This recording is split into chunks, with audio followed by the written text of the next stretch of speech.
Okay, bismillahirrahmanirrahim. Assalamualaikum warahmatullahi wabarakatuh and good morning everyone. Okay, right, so hari ni kita jumpa lagi dalam PDPR. So macam you tengok hari ni kita akan learn a new chapter, okay, which is chapter 5 from your KSSM Form 5 syllabus lah. Okay, the chapter title is Consumer and Industrial Chemistry.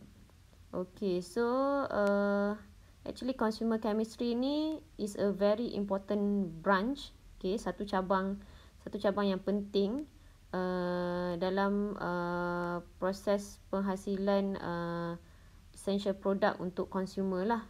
Okay, so this branch expand exponentially with the steady increase in consumer demand. Okay, maksudnya memang proses pembuatan bahan-bahan ni sangat cepat berkembang lah disebabkan ada demand tu lah daripada consumer. Okay, so dalam consumer chemistry ni kita akan cover about food, energy, cleaning agent, okay, and then about medicine, kosmetik dan banyak lagi. Okay, so kalau kita tengok apa dia consumer essential product tu, okay, antaranya dari segi oil and fat, okay, and then soap and detergent, okay, and then food additive, okay, bahan tambah makanan, okay, and then medicine and cosmetic, and then kita ada nanotechnology and green technology lah. So basically you nampak essential product ni oil, fat, soap, detergent, food additive, medicine and cosmetic. Okay, disebabkan proses manufacture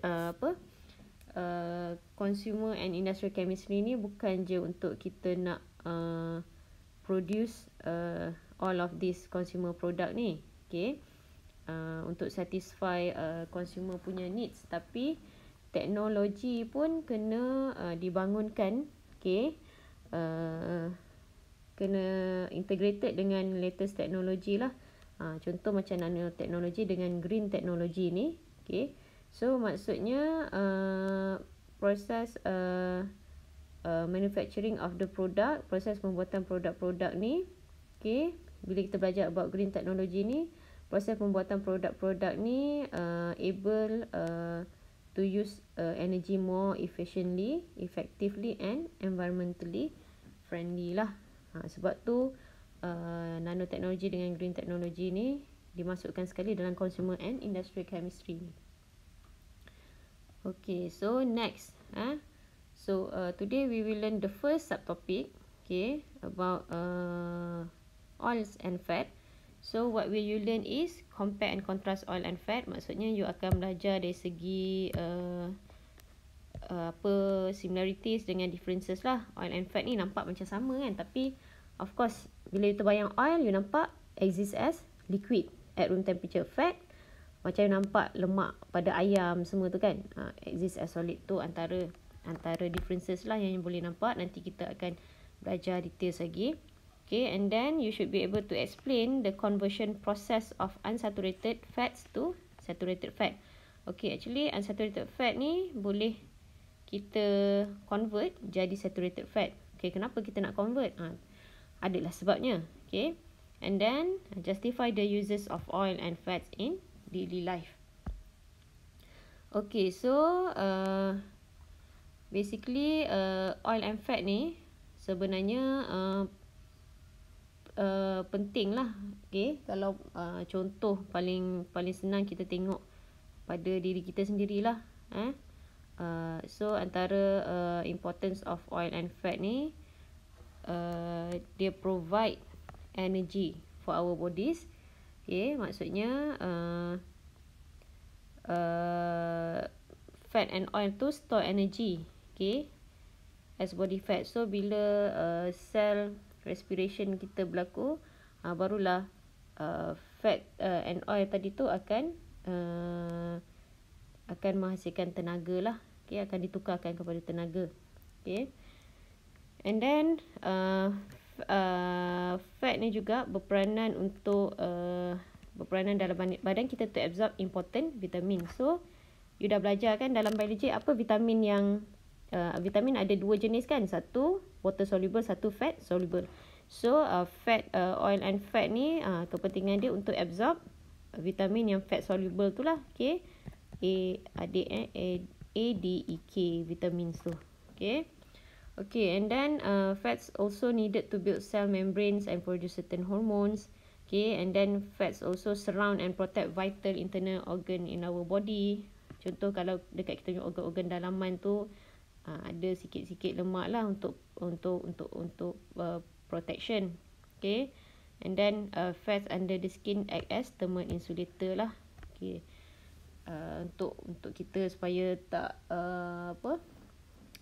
supaya thermal insulator lah kalau musim sejuk tu tak adalah rasa terlalu sejuk. Okay, so kita dah tahu dah apa importance dia tadi, importance of oil dengan fat lah, sebut sedikit tadi. Okay, so what is oil and fat actually? So actually oil and fat esters produced through the reaction between fatty acid and glycerol. Okay, so you masih ingat lagi fatty acid? Fatty acid tu yang mana? Fatty acid tu yang ada functional group dia apa? C double bond O H kalau siapa masih ingat lah. Tu functional apa? Functional group for fatty acid. Okay, glycerol ni apa? Okay, glycerol cuba tengok propan 1 2 3 triol. So bila nama belakang all ni, so actually dia lah alkohol homologous series dia alkohol. Okay, untuk fatty acid tu sebenarnya dia ialah carboxylic acid yang berantai panjang. Okay, dan dia ada saturated dengan unsaturated punya carbon chain tu. Okay, so alkohol ni functional group dia apa? Of course hydroxyl group tu lah, OH tu Okay, so characteristic of oil and fat tu actually rely on the type of fatty acid involved in the esterification reaction with glycerol. Okay, so example of fatty acid are palmitic acid, stearic acid and linoleic acid lah. Okay, okay, so nama palmitic acid, stearic acid and linoleic acid ni sebenarnya palmitic tu kita daripada nama tu kita boleh dapat daripada ni lah, palm oil tu. Dan dia sebenarnya ada apa beza palmitic acid, stearic acid and linoleic acid ni? Sebenarnya dia beza dari segi number of carbon, number of carbon lah dalam molekul fats tu. Okay, alright. So kita tengok esterification reaction. Okay, esterification reaction lah. Kenapa panggil esterification reaction? Sebab glycerol tu kan alkohol. Okay, all ni. Fatty acid tu kan asalnya ialah carboxylic acid. Okay, so bila reaction between alkohol dengan carboxylic acid tu memang dipanggil esterification reaction lah. So fat dengan oil ni pun dia terhasil daripada proses esterification. Sebab dia ada alkohol iaitu glycerol dan dia ada carboxylic acid iaitu fatty acid lah. So apa beza glycerol dengan alkohol biasa? Okey, alkohol yang you belajar sebelum ni biasanya cuma ada satu hydroxyl group je kan dekat satu molekul alkohol. Tapi glycerol ni dia ada tiga hydroxyl group dalam satu molekul alkohol dia tu lah. Okey, so itu glycerol. Untuk fatty acid pula apa beza dengan carboxylic acid? Salah satunya fatty acid tu dia punya rantai karbon tu panjang. Sebab tu contoh kat sini. Okay, contoh kat sini kita ada satu jenis glycerol react dengan 3 molekul fatty acid. Satu molekul glycerol react dengan 3 fatty acid lah. Okay, so R1 R3 ni represent the parts of hydrocarbon chains in fatty acid and fat tadi tu lah. So R1, R2, R3 ni boleh jadi sama atau berbeza. Okay, so apa jadi dalam proses esterification tu. Okay. So macam you dah belajar sebelum ni, dalam proses esterification, okay, satu daripada satu daripada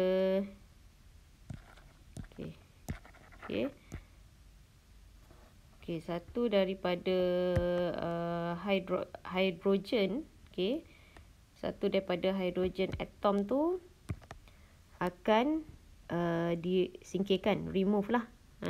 Satu hidrogen atom daripada alkohol akan di-remove bersama-sama dengan satu OH daripada carboxylic acid kan. So benda yang similar sama juga berlaku pada glycerol dengan fatty acid ni. Satu atom daripada hidrogen, dalam kes ni glycerol kita ada 3 hydroxyl group kan. Okey. So setiap satu hidrogen daripada hydroxyl group ni akan di-remove lah, akan disingkirkan bersama-sama dengan satu OH ni daripada fatty acid tu. So dalam esterification reaction dia akan remove water molecule kan. So dalam esterification reaction to produce fat dengan oil ni, dia akan produce total 3 molecule of water lah. Okay, so apa jadi? So macam you nampak, bila kita remove H dengan OH ni, dia akan bentuk bond barulah di sini. Okay, nampak macam double pula, bukan double sebenarnya. Okay, bond ni menunjukkan bond barulah. Ni bond barulah. Okay, okay, so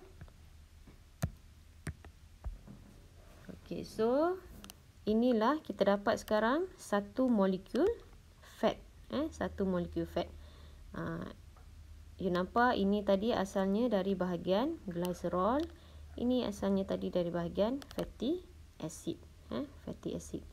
So inilah esterification reaction lah between fatty acid and glycerol to form fats. Okay. Alright.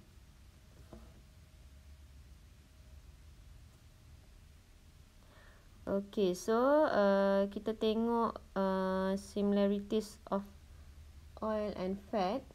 Okay. Tapi sebelum okay, sekejap.